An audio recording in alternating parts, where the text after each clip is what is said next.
আমার নাম বিশ্বজিৎ মণ্ডল, নিমতা পাইকপাড়া 5 নম্বর ওয়ার্ডে থাকি, বেরিন সহনী ফার্স্ট লেন।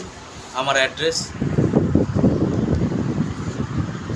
কালকে রাত্রি 9টার সময় এক বয়স্ক মহামডান লোক আমার বাড়ির পাশের থেকে যাচ্ছিলেন। তো উনি আমাকে সালাম আলাইকুম বলে, আমি তার পরিবর্তে ওনাকে জয় শ্রীরাম বলি।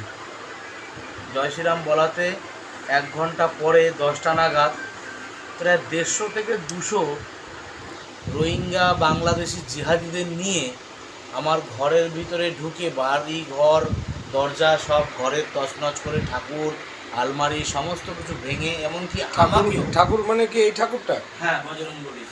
এবং নাকটা ভেঙে দিয়েছে, নাক কেটে দিয়েছে, তরোয়াল দিয়ে নাকটা কেটে দিয়েছে চাপড় দিয়ে।